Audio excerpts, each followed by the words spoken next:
Good morning, Mr. Richard Barry, and good evening, all the participants from India. I know these are all the difficult times we are passing through, and the COVID has affected everybody, and our seafood is not an exception to this. And everybody in India, those who are associated with the marine sector, especially the farmers, the processors, the exporters, hatchery operators, everybody is concerned about the future of the industry, what is going to happen in future, whether because they are affected by drop in the sales. Almost 30-40% sales have been dropped in the last 2-3 months, especially April and May are the worst months. And there is a ray of hope from June onwards, and they are all hoping that from July onwards things will improve. So they're all anxious to know what is going to happen, what is the future for them, and even our farmers they're wondering whether to stock prepare their ponds for the next crop, next harvest also or not. So all these questions are there, and to address these issues, MPEDA has taken the digital initiative, because these days, we cannot meet physically. There are no physical meetings anywhere in the world, and so only the video conferences and the digital webinars are the only option left for us. So we started digital campaigning, digital initiatives right from April onwards. So I'm very happy to say that we started issuing all the certificates required for exports. You name it, the certificate of origin, the DS2031 certificate for the export of seafood products to USA market, also the catch certificates for the European Union market. All these certificates we started issuing, and we have all our offices are connected by electronically, and we are able to function without any break. I'm very happy about this, and all the officers, all the employees of our MPEDA, they are cooperating with us, and then we are able to see that there is no break in our functioning. And as I mentioned to you already, everybody in this field is anxiously waiting, anxiously looking for better times in the seafood export market, and there because of the uncertainties now.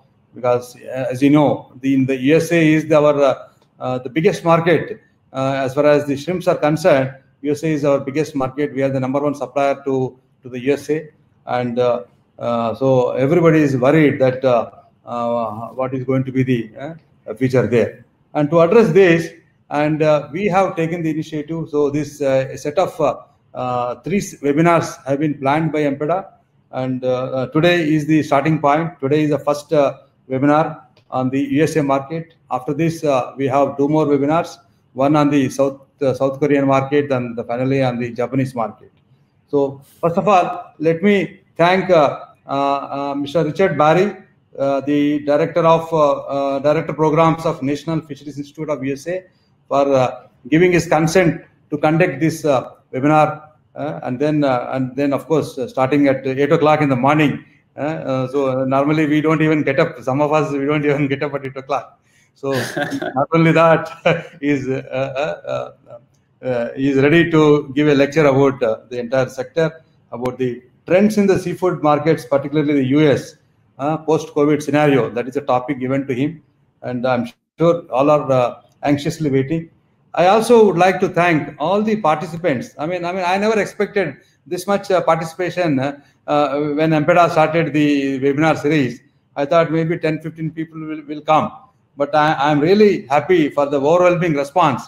More than 100 people, more than 115 participants have registered themselves for this webinar. And I'm also happy some of my officers, not only from MPEDA but also RGCA and other societies also, they are also participating in this. So I don't want to take much of your time, because you are all waiting for Mr. Barry to address you. Just two points before I hand over the mic to Mr. Barry. There is something called a Q&A also, question and answer session. So we have given the chat facility also we have given. So you can, if you want, or you have any doubts, you can simply I request all the participants to ask questions through the chat facility, and we have made arrangement for combining all these, because there are 115 people, and each one asking one question, it will be 115. So we want to combine them into groups of some categories of questions, and these categories will be posed to Richard Barry, and then I'm sure he will answer at the end of his presentation. And also, this is the first experiment we are doing. This is the first time in the history of MPEDA we are trying this type of webinars, and I sincerely congratulate, I sincerely thank all my officers in the head office who have taken a lot of initiative to make this to make this a big success. I'm very happy about that, especially Mr. Anil Kumar and Mr. Prem Dev, all these people. They have really worked hard for the last 1 week or so to make this a grand success. And I also request the participants, it's not only important to participate, but also give feedback. I mean, we value our feedback, so that this feedback will be used for the betterment of these series. I mean, how to design in a better way, and then what type of topics you would like to know, things like that. We would like to hear about your feedback also. So all these things also, there is a provision for the live poll. So I'm sure a questionnaire has been marked to you, and you can answer this questionnaire using the live poll facility. So that's all from my side, and I don't want to take much of your time. And now it is for Mr. Richard Barry to start his lecture. Thank you very much. Great. Thank you very much for that introduction. I'm happy to be here for the first installment of this webinar. I'm going to go ahead and share my screen here.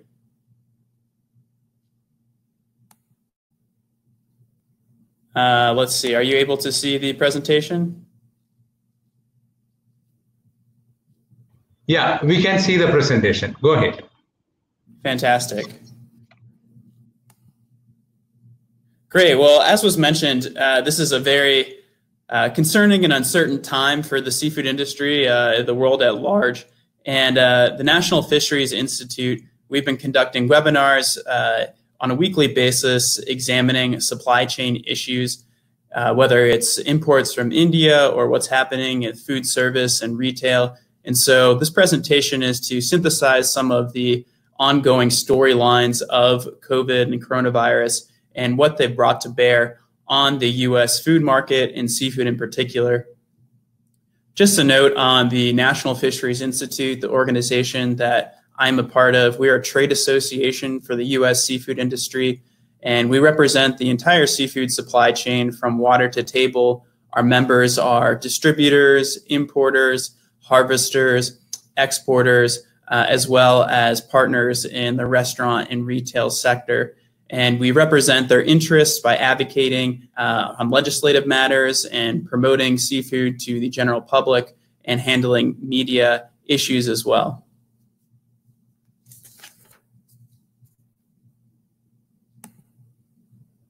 So how did we get here? There is a common sort of space-time phenomenon going on in the US when talking about coronavirus, and that it's hard to really tell time. A sense of time has been eroded when you're not going into the office, when you're not seeing your work colleagues, when you're not seeing your friends, when you're under quarantine. Although the coronavirus has been going on for a relatively short time, the number of developments have been very rapid, evolving at a rapid pace, and it's sometimes difficult to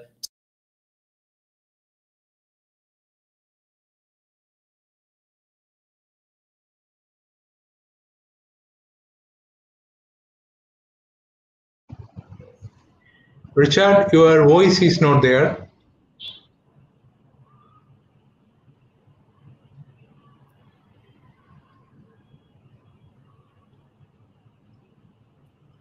How about now? Yeah, now I can hear you. Go ahead. Okay, all right. Very sorry. And you can see my screen. You can see my screen then? No, not yet. We can see you. Just share the screen.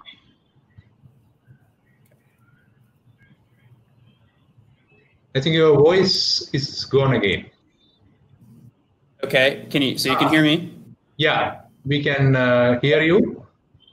And you can see my screen? It's coming. Can you? Okay. Now it's all right. We can Now, see the screen. Yeah. Thank you. okay, so we've got the screen and we've got the audio. Okay, so if we're good, then I'll just continue. So I was just talking to myself then for a little bit, I guess practicing. Okay, so just what I was saying earlier is that this is a very uncertain time and a concerning time for the world at large and the seafood industry. And the U.S. seafood industry has been doing webinars on a weekly basis. So the NFI has been running.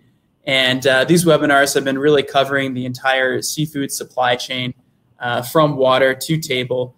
And we've been looking at whether it's imports from countries, disruptions that have been caused, or what's happening at the end user segment in food service and retail. And so the presentation that I'll give today is really a synthesis of what's happening in those various markets and what's happening in our webinars.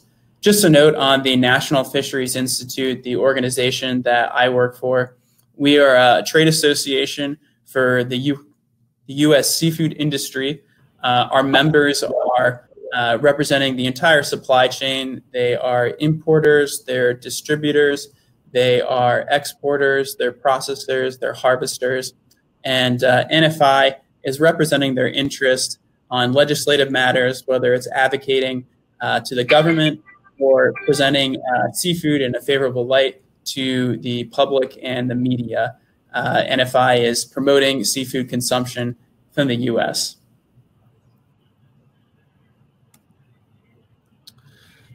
So to provide a little background and a little timeline, there is sort of this space-time phenomenon, I feel like, when you're dealing with the coronavirus.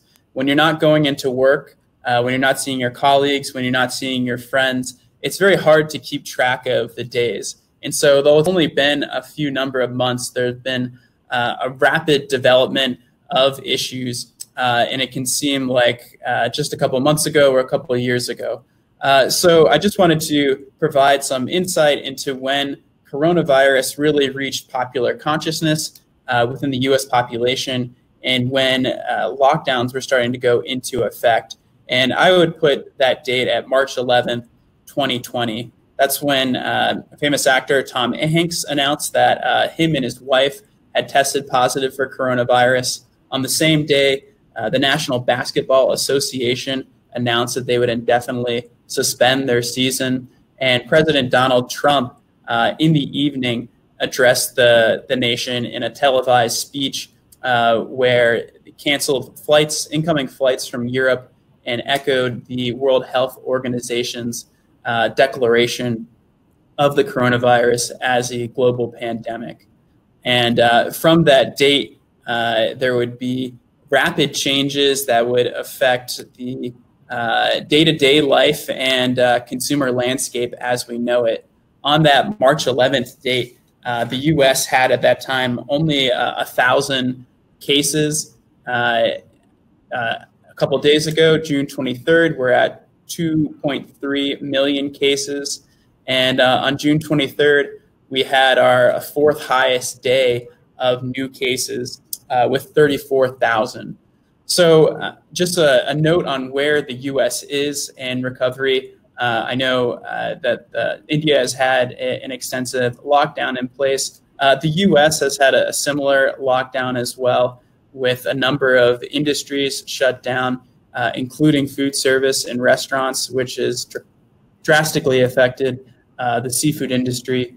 The U.S. is starting to come back online. We're in various stages of reopening to some mixed results. For instance, states such as Texas and Florida and Arizona were very soon to reopen, and those states are seeing resurgence and outbreaks of coronavirus. So it's a very uncertain time. It's a very disjointed time as far as the reopening of the American economy. And we'll delve into that a little bit more with some of these other slides. But it's safe to say that the situation is far from under control. But depending on where you are in the part of the country, it may look very different as to what services are available. So dialing into the seafood landscape specifically, seafood was fairly well positioned when coronavirus hit in March, just because of the U.S. buying seasons. In order to deal with Chinese New Year, China, a large supplier to the U.S. market, in order to build inventory for Lent, which is the largest selling season for the seafood industry. Lent accounts for 30,000 of retail frozen seafood sales, a time of religious observance that historically consumers would abstain from eating meat, and has been a boon for seafood. So because of the sort of dictated calendar that the seafood industry is on, buyers would front load their purchases at the end of the year. So in the fourth quarter of 2019, they are preparing for these first 3 months of the year. So when coronavirus hit in March, there was ample supply and inventory of fish, and we didn't see any shortages of fresh or frozen fish, as happened with a number of other proteins and a number of other products, because we had that backlog of inventory. So we were somewhat insulated from this market shock through March and through April.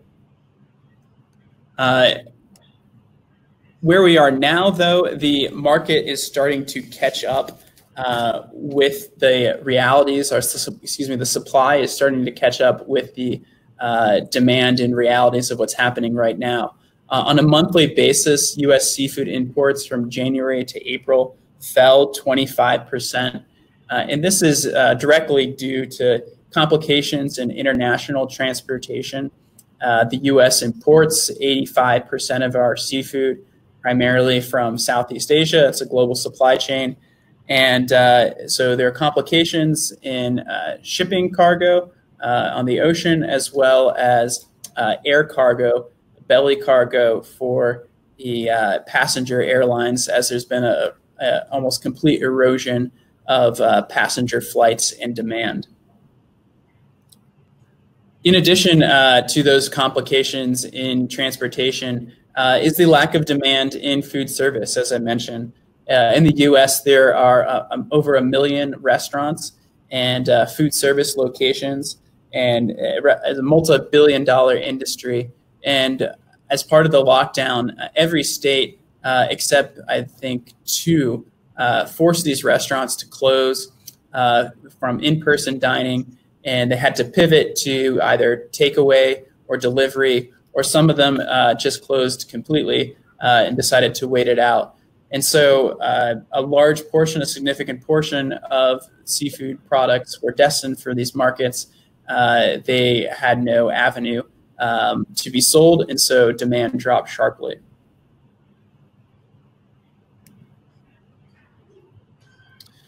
Delving into what international shipping is looking like, I've profiled the Port of Los Angeles, which is the busiest U.S. port and handles the largest number of seafood imports into the U.S.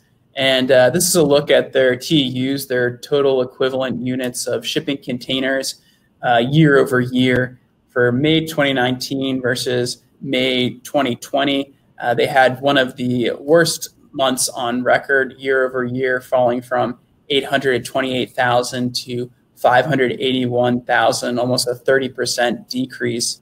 And then in the first 4 months of the year, comparatively, 18% decrease.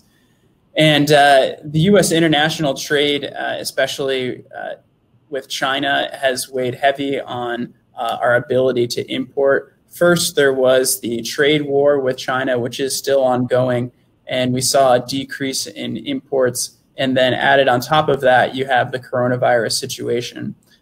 So China, while historically a very important trade partner with the U.S., there are seeing some cracks in that relationship, and certainly some tensions building, which I'll discuss a little bit later.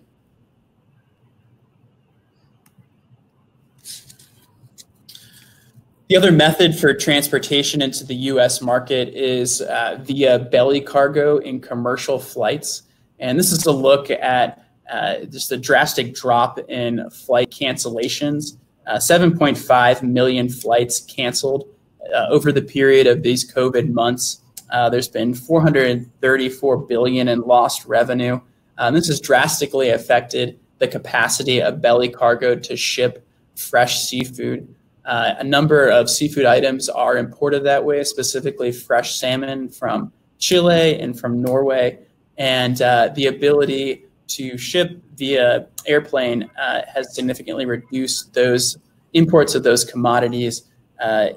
For instance, imports of fresh salmon from Norway saw a 57% decline from January to April.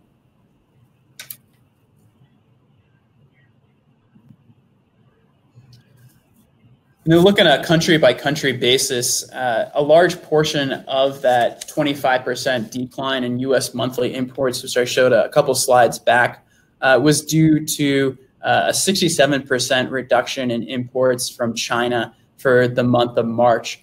China, as the origin of coronavirus, was certainly ahead in their timeline in counteracting the coronavirus by imposing a lockdown on their citizens and on their ports. And so it very clearly reflected in the trade data what that lockdown's effects were on U.S. seafood imports. As China has reopened and they're a little bit ahead of the curve, certainly of the U.S. recovery and the rest of the world, we're seeing those imports start to rebound. And but there are reductions, as I mentioned, in Chile and in Ecuador and Norway. And I'll profile some of those stories here.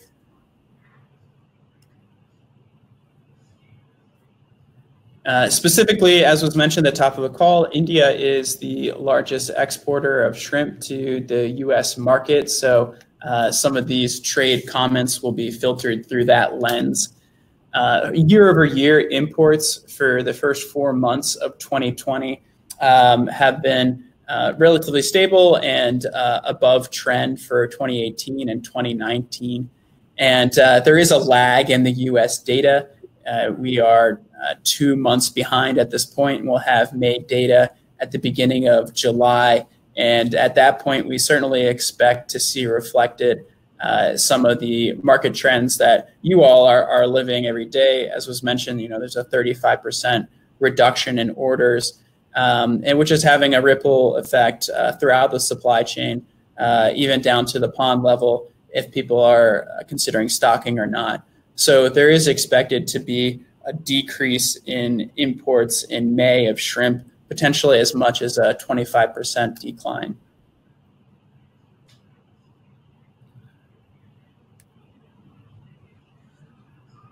Looking specifically at U.S. imports from India, in April, imports were 25% higher compared to April 2019.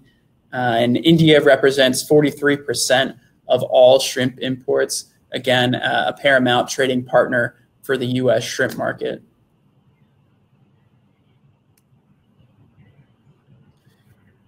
Indonesia is the second largest importer to the U.S. market. And in addition to India, they represent 70% of total imports. And Indonesia has seen significant growth in the first 4 months of 2020. We've seen Indonesia's 44% increase in exports to the U.S. And compared to other areas of Southeast Asia, where Vietnam dropped 10% and Thailand dropped 5%. Something that's interesting that's happening with the mix of products that's coming from Indonesia is a significant spike and surge in breaded shrimp imports. Traditionally, China has been the leading nation exporting value-added breaded product to the U.S. market. But as I mentioned, because of complications from trade tariffs and from COVID and some of these market shock supply chain disruptions, they have drastically reduced their number of breaded shrimp exports. And Indonesia has really stepped up to fill that gap. You can see here just the overall increase. And that's an important figure to keep in mind, especially as I'll get into some of the retail grocery service information that we're seeing, where American consumers are really flocking to frozen seafood products, in particular what U.S. customers call comfort food, which typically would be fried and breaded product, things that they're familiar with. And breaded shrimp certainly fits in that category. And Indonesia has really been opportunistic and increasing their market share, while China's has been decreasing.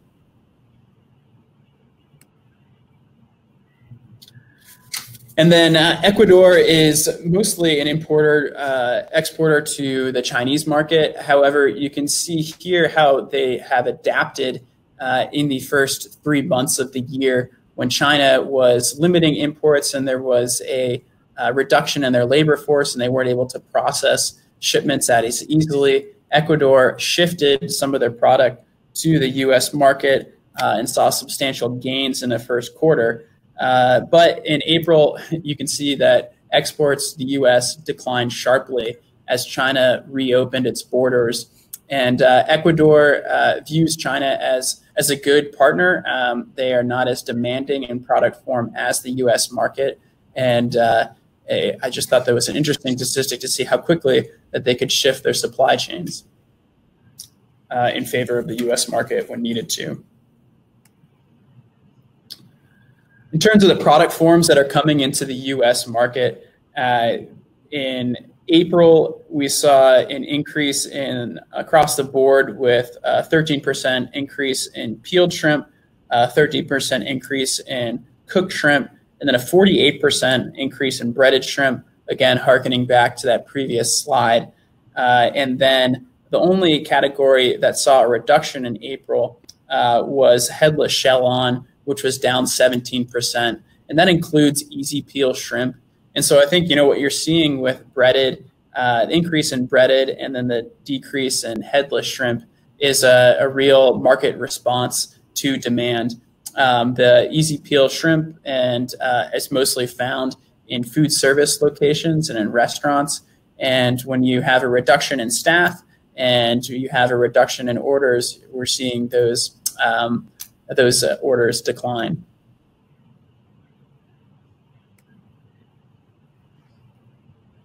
So that's a look at where we are on the supply picture. In terms of what's happening in the end user segments, this slide here breaks down seafood consumer expenditures from food service and retail.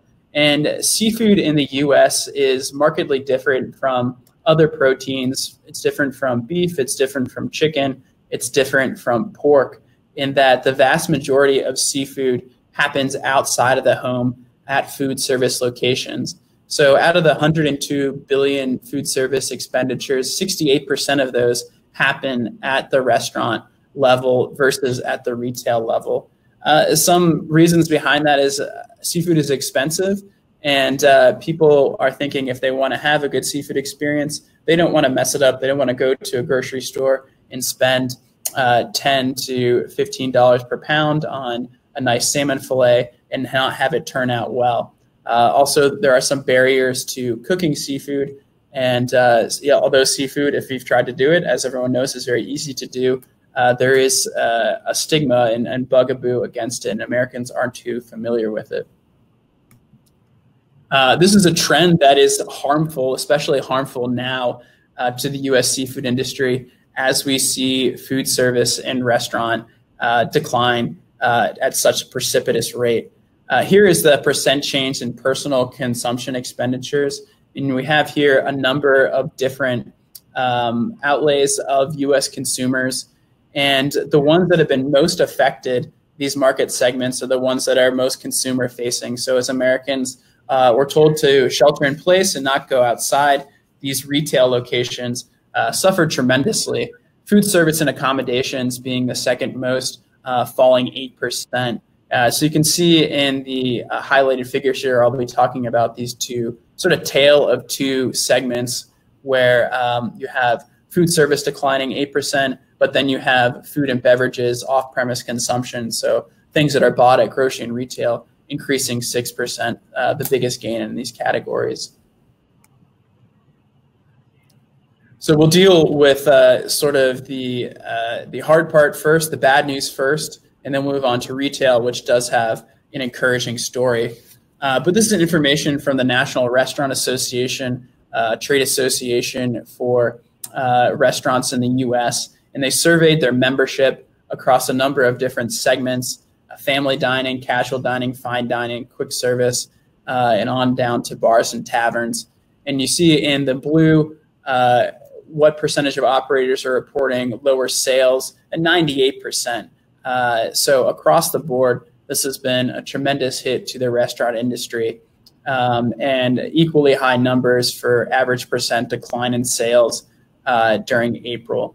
We're a little bit further along in the recovery now, but a number of factors are influencing how quickly and how robustly the U.S. restaurant market is coming back. This is a particular concern, as I mentioned, to the seafood industry, because you can see here seafood menu penetration. This is information that's covered by a service that tracks prevalence of menu items across a number of different restaurant segments. And seafood is most popular in a setting, in a casual setting, where people go to sit down and have a meal and be waited on. And that market just has not existed for almost 3 months now. We are seeing a reopening of the restaurant industry, but it's at a reduced capacity, with restaurants opening at about 50% customers. And there has been some interesting creative developments in the restaurant industry, with people offering delivery and takeout, but seafood is not always considered top of mind for those occasions. And people when they want seafood, when they're dining out, they really want to sit down and enjoy it at a restaurant. As I mentioned, states are reopening and they're easing back restrictions. And this is a look at total eating and drinking place sales. Again, National Restaurant Association. And you can see that significant drop in March and April of sales at restaurants. There is some recovery in the month of May, up 9 billion. However, it remains nearly 27 billion down from pre-coronavirus levels. And in recent years, May was the most popular month for restaurant sales. Summer is just beginning, and people are wanting to get out and enjoy themselves. And typically, seafood sales or restaurant sales in May are 5% higher than the rest of the year. But in total, between March and May, sales were down more than 94 billion from expected levels. So very hard hit the restaurant industry. Very crucial to what might happen with the restaurant industry recovery is, one, how consumer sentiment, how safe they feel going out and dining at restaurants, and if they're concerned about coronavirus. So you can see here a survey of U.S. consumers of where they felt and what time they felt about coronavirus. And as we get further along, there is a decrease in concern, but still 44%. So a significant number of American consumers are worried about coronavirus. And then more specifically, that worry would translate into their willingness to eat out at a restaurant setting where you're surrounded by people and you could have potentially higher risk of infection. And again, there is a decline from a high of 68% in April to in the beginning of June down to 40%.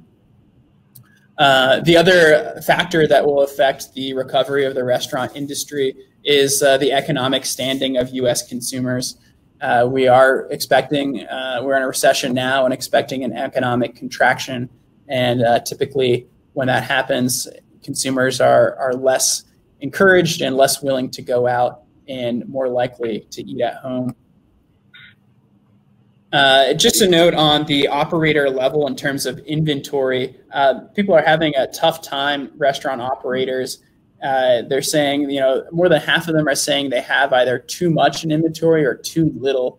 And it's really been this sort of seesaw of demand. They never really know how many customers are going to walk in on a given day. So it's been very difficult for customers or for operators to effectively order their food. So they're going for items that have a longer shelf life and probably avoiding fresh items that they might purchase but then not use. So shelf stable and frozen products are very popular right now. And in addition, I mentioned earlier that the headless shell-on shrimp number was down.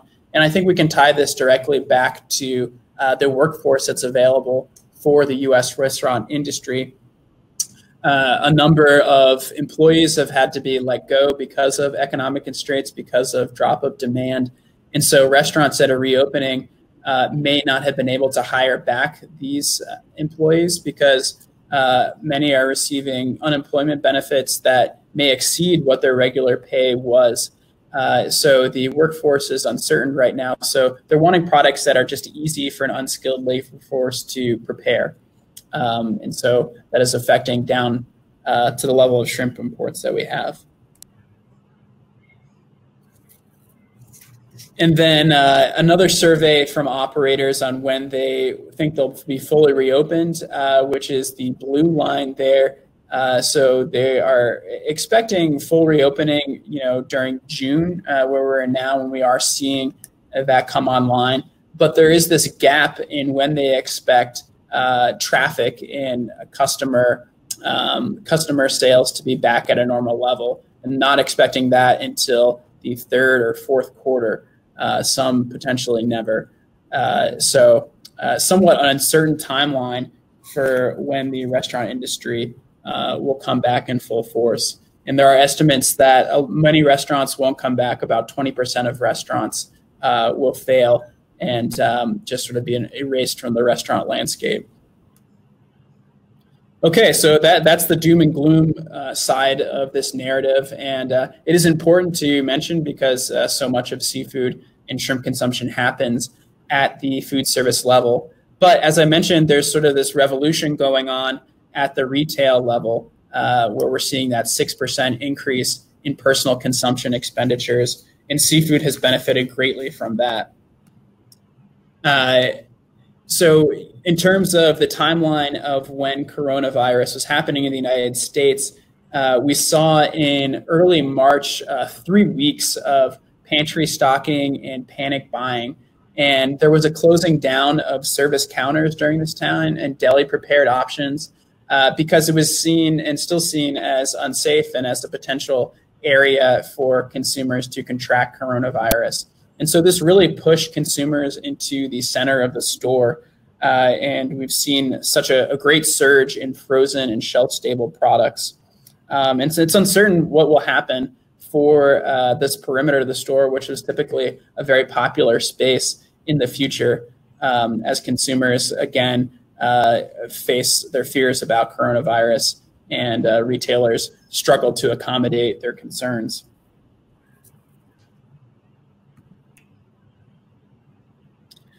At-home meal consumption has increased greatly. 90% of Americans are eating at home more instead of at restaurants.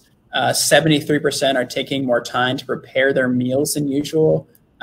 Most of the workforce in America is eating from home. So that creates, 2 more meal opportunities with breakfast and lunch that would normally be eaten outside of the home. And people are becoming more confident in their cooking ability, which is having a great effect on seafood. I think people feel like they have the time now to learn how to cook seafood and are enjoying discovering, making new dishes. And you can see that here in the number of increases in purchases of household utensils and household items to prepare food.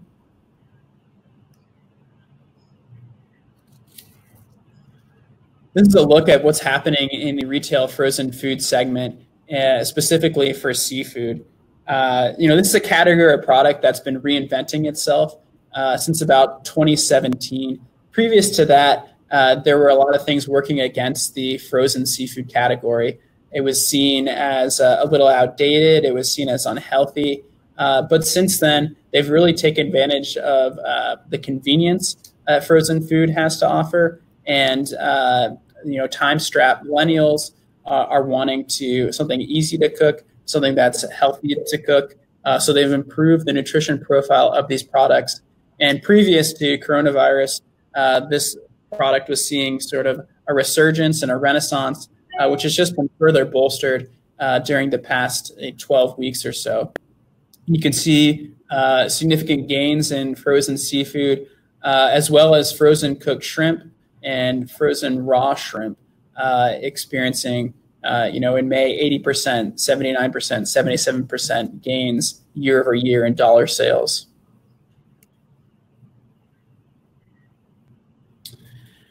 As I mentioned, that seafood consumers are becoming more, consumers are becoming more adventurous when they go into the grocery store.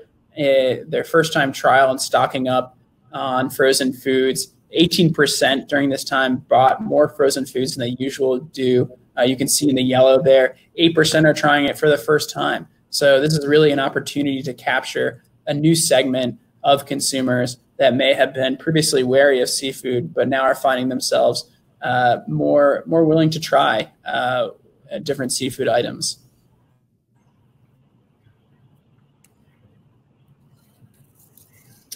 This is a look at sort of the reasoning behind seafood, behind purchasing in the frozen segment.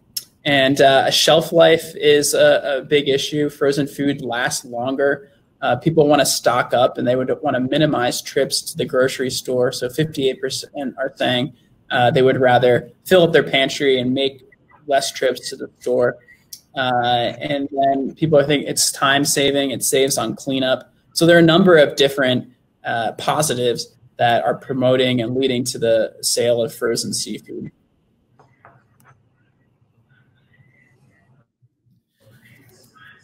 And so specifically for seafood products, this is a look at U.S. seafood consumption by species, and shrimp is far and away the leader at 4.6 pounds per person, followed by salmon at 2.6 and canned tuna, which has been historically on the decline. However, we have seen a reverse in, as I mentioned, that panic buying period from March 8th to March 29th of canned tuna actually surpassed shrimp sales, increasing by 111%. And again, that speaks to consumers' want for items that are going to last for a long time, and they can rely on if there are any potential shortages, which there have not been of fish and seafood, while there have been for other proteins. And I'll discuss that a little bit later. And again, a look at typical U.S. per capita consumption. U.S. consumers are preferring fresh and frozen finfish. They're also preferring fresh and frozen shellfish. And canned fishery products are a bit lower priority at 3.5 pounds per person. But again, we saw a total reversal of that during this COVID buying period, where pouch tuna is up 104%, canned pink salmon up 87%, and canned sardines up 106%. So, we're watching these trends very closely and wondering, what's going to happen in a post-COVID world. And there are a number of different positive factors that would suggest that seafood would continue doing well during this time. Just to look at how seafood is comparing to other proteins, poultry and meat, seafood has risen quickly and it's performed at above average rate. You can see during the weeks of May, when there was a tight supply in fresh meat, you may have heard about a number of processing facilities closing down in the U.S. market because of an increase of infections at these facilities. The workforce works very closely together, and it's an environment that lends itself to the quick spread of coronavirus. And so there was a shortage of meat, and seafood was there with ample supply to meet that demand. And you can see those increases as seafood leads across the board there at the retail space. And seafood has some ground to make up. On a per capita basis, U.S. consumers are only consuming 16.1 pounds of seafood per year. That's on par with turkey, which is a dish that usually people eat only once a year at Thanksgiving, the American eating holiday. Compared to chicken, 94 pounds, compared to beef at 57 and pork at 52 pounds. And the things that typically work against seafood are its price point. It is more expensive than the other proteins, and American consumers, are going to purchase with their wallet first. But as I mentioned, some of these shortages in ground beef, in pork, and in chicken are leading to an increase in prices. This is USDA data on a monthly basis of average prices per pound of these commodities. And you can see in the purple there an index for farmed white shrimp, typically trending higher than these proteins, but for April and May, lower at about $3.70 per pound. So this is a real opportunity as consumers are looking for protein, as they're looking for affordable protein, especially during a time of economic downturn, to really put seafood's best foot forward, put shrimp's best foot forward, and show it as an affordable protein, an easy to cook protein, and an alternative for some of these proteins that are experiencing supply issues. And, post-COVID, whenever that will be, we're encouraged by what we're seeing in these trends. Consumers, when they are polled, expect that they'll continue to purchase more frozen foods in the next few months. So some encouraging numbers there as for this category.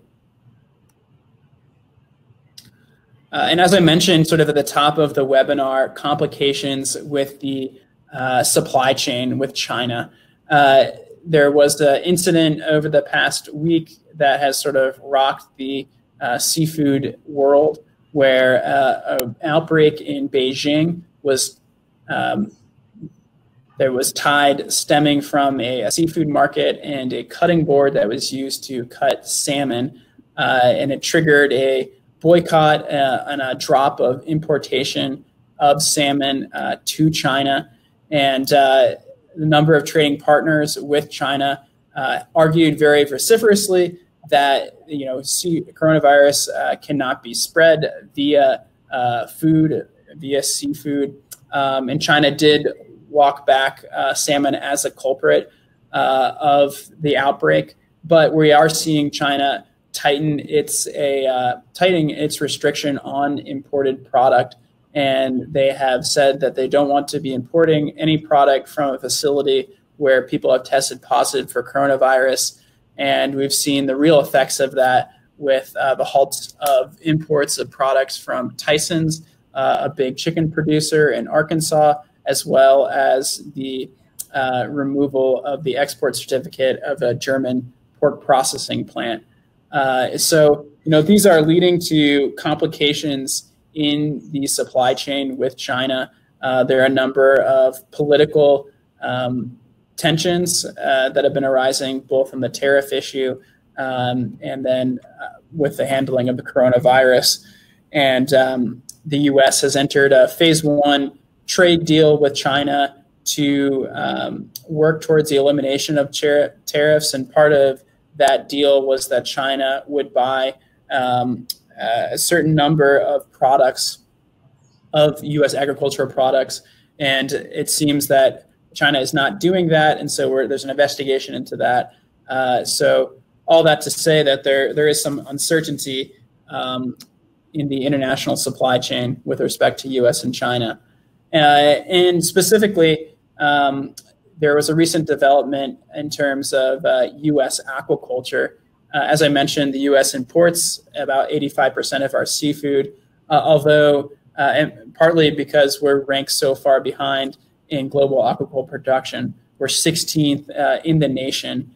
And just recently, on May 6th, Trump signed an executive order to boost domestic aquaculture. And that executive order directly cited the fact that the U.S. is importing 85% of our seafood, despite having ample aquatic resources. And this is all in keeping with Trump's broader trade policy in wanting to decrease deficits especially with China. But no, I certainly don't want to sound the alarm, but this is just something to put on your radar, that there is a sentiment in Washington, D.C., that the U.S. needs to become more reliant on domestic products, on domestic seafood. It remains to be seen how quickly a U.S. aquaculture industry could take shape, but just something to put in your back pocket as we sort of look at U.S. seafood supply going forward.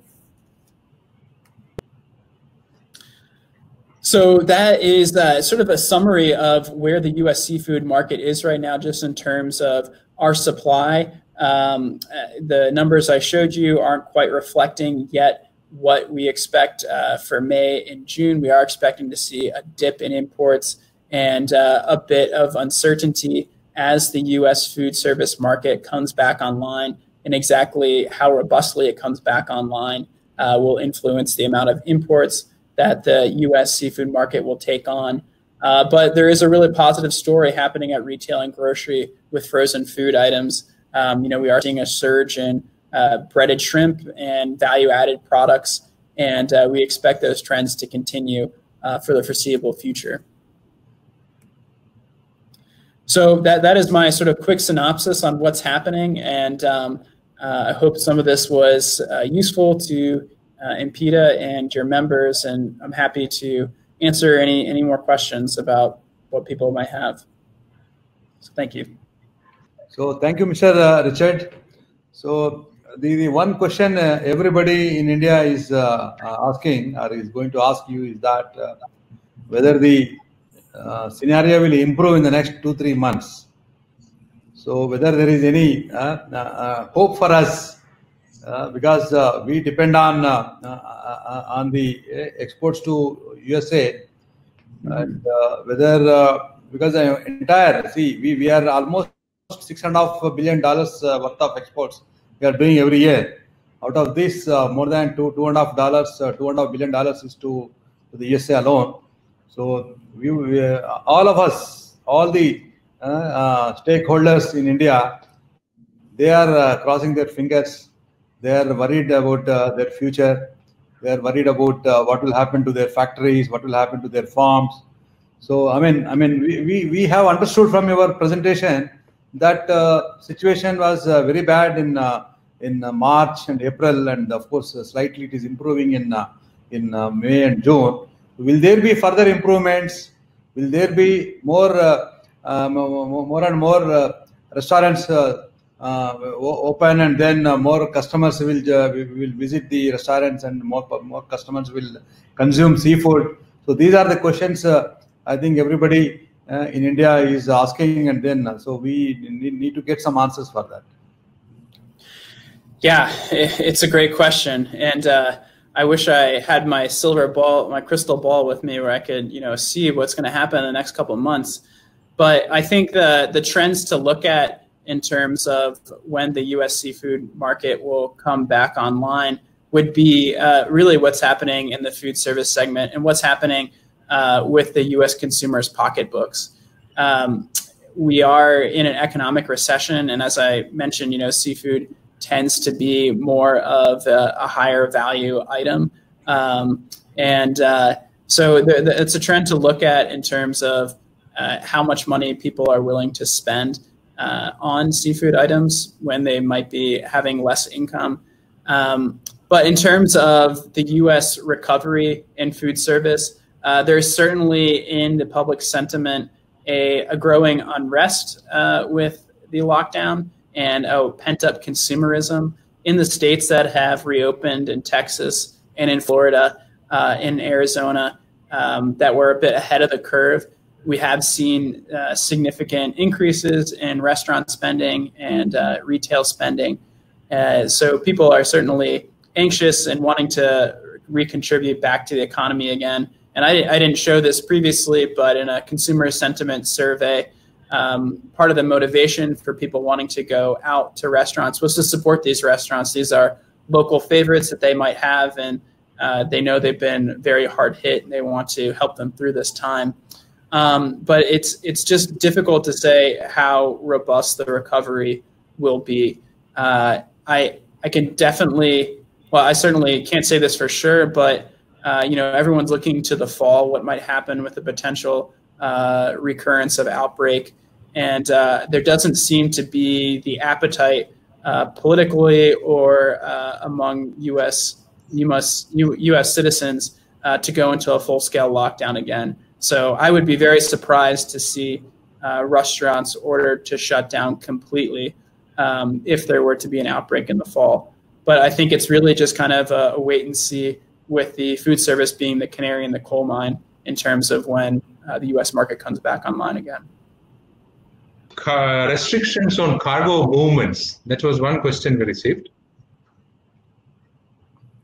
Yeah, that's a great question. And we actually had a representative from Customs and Border Protection address the National Fisheries Institute on a previous webinar.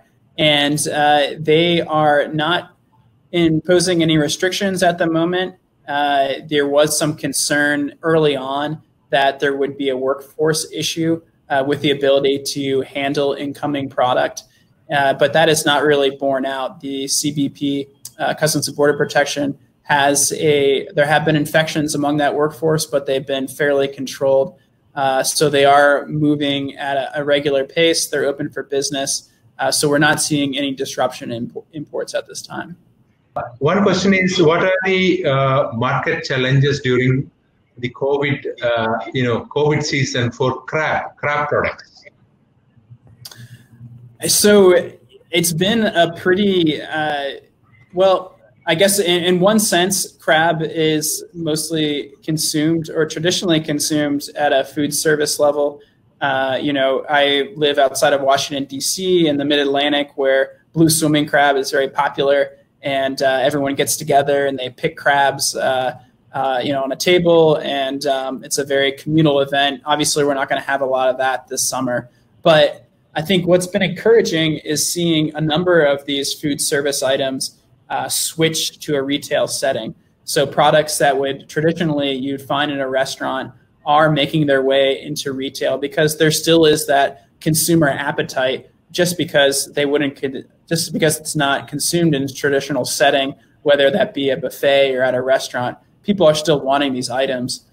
So, what I showed earlier about the increase in seafood sales for shrimp and frozen seafood, we're seeing that across the board, across really every species. So I'd say it's been positive for crab. Another question is on what is the current stock levels for the seafood in the US? Both food service or retail together? Yeah, so stock levels and inventory levels, I'll just reference back to that chart I showed at the beginning of how the U.S. was kind of well insulated for the market shock of COVID, in that we did most of our buying pre-COVID. We are now working through those inventories, and so there could be some expectations of shortages throughout the summer months. But, as I mentioned, with a total evaporation of food service demand, there is a significant portion of inventory of product that would be going into food service that is just sitting there. And there have been products that have been able to manage the switch from food service to retail. But then there are some like large item shrimps, like large shrimps that people aren't necessarily wanting in a retail setting. That are still sitting in inventory. How about the market for the fish fillets? That's one question we have received. Market for fish fillets, I'd say, are positive. We are seeing that increase in frozen seafood, and Americans are approaching hungry right now, and they're in a unique consumer, I guess, mindset where they're willing to try more food items, and seafood fillets are a very popular product form. All right, thank you. Are you expecting any changes in import duties on seafood products? That's another question we received. I wish I had my colleague on who sort of handles the import duty side. I don't think we're anticipating any immediate duties, but as I mentioned before the Trump administration, that is a favorite tactic of theirs to try to rectify trade imbalances or any perceived trade disadvantages that the U.S. might have, is to impose duties. So I think we have our hands a bit full with China and other things, and it'd be good not to start another trade war. But unfortunately, I'm not in charge of those decisions. I just have to deal with them once they're made. So I would hope there are no more coming duties, but it remains to be seen. You said there is some increased import of canned products. Canned tuna increased by 104%, and sardine increased by more than 114%.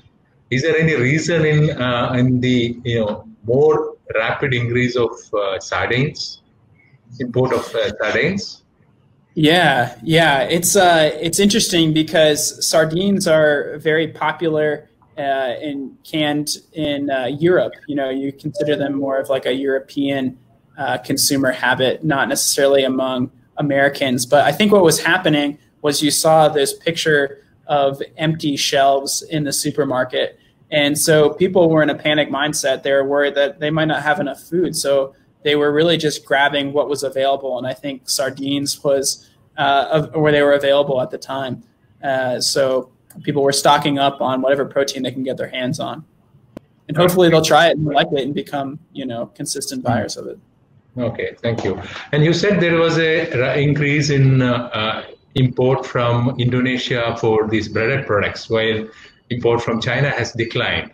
So the question they are asking is it what kind of breaded products? Is it ready to cook or ready to eat type? That's a good question. The trade data doesn't get into specifics of whether it be ready to cook, ready to eat product. So I can't really answer about how that would be distributed, but I can say among U.S. consumer sentiment, there is certainly an appetite for and a preference for products that would be ready to eat for a convenience times perspective. Right. Thank you. Another question is, it's a common question I think many of the participants have in their mind. What is the chance of this virus, coronavirus, to be transmitted through frozen seafood? So I'm just going to quote, what the U.S. Center for Disease Control has argued, and I think it's almost zero. And, you saw that case, what's going on in China, and there's been a lot of backlash from the international health community about how China's claims that initially that this spread via salmon are just unfounded. And I don't think there's really, it's contrary to the known evidence. I mean, obviously we're still finding out a lot about coronavirus, but I think all the literature and all the opinions seem to point that there's almost 0% chance it could transfer via food, especially frozen food. All right, thank you.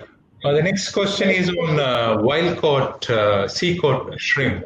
Right now there is a restriction, an import ban on sea-caught shrimp to US because of the turtle exclusion device, Section 609. So are you expecting any kind of relief on this particular provision in the near future?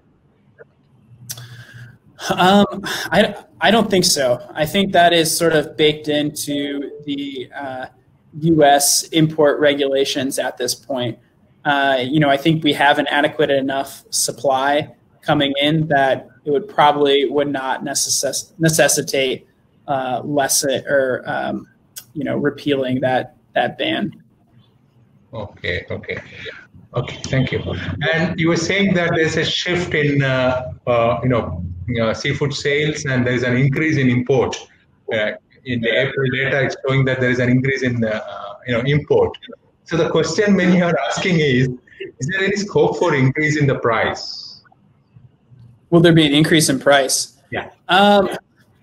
It's a great question, because that one slide that I show where you're seeing price increases for beef, you're seeing price increases for poultry and pork. and the pricing on shrimp is relatively low. And so a lot of people in the seafood industry are saying, this is really our moment, since we have sort of this monkey off our back of being a high-priced protein, to position seafood as something that's affordable, that's easy to cook, and that American consumers can turn to and really develop lifelong consumption patterns. But I think it's going to be telling what happens in the summer months in terms of supply, if that price is able to stay at that low level, at that $3.70 per pound level that you were seeing in that chart. As we maybe expect some reduction in imports, we could very well see those prices go up. The one question which I will take is on tilapia fillets. What is the future of tilapia fillets in the U.S. market? That's a question. Yeah, that's a great question. And tilapia is it's an interesting species in that it's really entered the market a little bit later than somewhat recently. I think 2001 is when we first started tracking it, and in terms of U.S. consumption, and it had a really good sharp increase as the new kid on the block. And then we've seen consumer demand for tilapia wane over the years, and consumption, I think, is right at about 1.1 pounds per person. And some factors that are influencing tilapia is that in the food service segment, we've heard that there's not much excitement surrounding it, and there's not much demand. So I think a lot of that is stemming from chefs in the restaurant community just not being informed about what a great product tilapia can be, and how this is a mild tasting, versatile fish that can go with a number of different dishes. And so there are, I think what it's lacking is sort of perhaps a marketing arm to promote its good qualities. The question is, among the value-added products, prepared products, which product is more popular in the U.S. market? Of value-added products, we saw the boomlet that breaded shrimp is experiencing. In terms of, I think what's popular now are products that come with a pre-existing marinade, products that have sort of a built-in flavor to them. We're seeing that this type of product is doing really well with U.S. consumers. I'm trying to think of other, but just sort of hearkening back to what I was saying earlier, where in times of crisis, I think people return to the foods that they were raised on. And a lot of people's first experience with seafood would be a fried or breaded product. It would be, fish and chips, fish sticks. So although the frozen category is making great strides in developing new products and healthier products, there's kind of this core staple of the fried and battered products, which are still a very significant portion of U.S. value-added seafood sales. And how about these meal kits? What's the market situation with the meal kits? Meal kits are an interesting market segment. Yeah, that is a really interesting story to follow. Blue Apron is one of the leading meal kit providers, and they were almost on death's door a couple of months ago. These were, I think, pretty successful in the sense that people were subscribing to them, but they weren't able to really turn a profit. But fast forward to a couple of months ago, I think I saw their stock rose astronomically. So people are viewing meal kits as a viable option, and I think you're seeing kind of record numbers of people sign up for these subscription services. The advantages are clear. You get your food delivered to you. You have everything apportioned, and you get to sort of diversify your meal recipe portfolio. And let's hope it includes seafood. All right. The last question. Are you expecting an increase in import of shrimp or seafood, shrimp especially, in the current year, 2020, when compared to 2019? Yeah, so we saw earlier we're still above 2019 levels for January through April of shrimp imports, and but I think uncertain if those levels will be enough to offset any decline in imports of the coming months. So I don't know. I think we could see comparable levels, but a number of different factors included in that. Right. Thank you, Richard. I could see that before even our feedback is compiled and coming, I can see that there's a lot of appreciation for your presentation from the participants. Around 164 participated in the presentation, and all of them have appreciated. I'm seeing a lot of good comments. Thank you very much for the wonderful presentation. We hope to get your presentation in future also. Thank you very much. And I would like to thank our beloved chairman, because he has supported us a lot. And because of his support only we could do this. And I would like to thank all my colleagues, Prem Dev, Rakesh, all my colleagues in MPEDA who had worked hard for this, and all our field officers. We have about a dozen field officers around India who are constantly in touch with exporters, and they worked hard to reach out to the exporters and tell them about this webinar. And I thank each and every one of them, because this is the first time we are organizing this event, and we were not sure how many will come forward, and we are very happy to see more than 160 participants. And we were helped in this organizing this platform, this webinar jam platform, which is very convenient. I could see that everybody was able to see and listen to the the presentation. It was facilitated by our partnering company, Mrs. B World. I thank Mr. Bini and Ajit from B World also for helping us out. And would you like to say anything, Richard, as a closing remark before I go to our chairman? I would just like to say, very grateful for the opportunity. I was at the Gold Conference in Chennai last October, and it was first time visiting India. I thought it was a fantastic country, and would love to go back and maybe give a presentation in person, but we'll settle for a webinar right now. I express my gratitude to all the participants from all over India who have expressed their confidence in us and then participating for this. And I also thank sincerely Mr. Richard Barry for the time taken by him for this, more than about 1.5 hours. He has taken time and patiently explained all the doubts, all the questions he has answered. So yes, thank you very much. And then I'm very happy you have attended our Gold Conference in 2019 October in Chennai. So maybe I don't know whether we have met during that time. So I'm looking forward to one more visit by you to India, so that we can again give you some dosha or idli or things like that. So thank you very much. I again thank all the participants and also all our MPEDA staff, MPEDA officers. Thank you very much.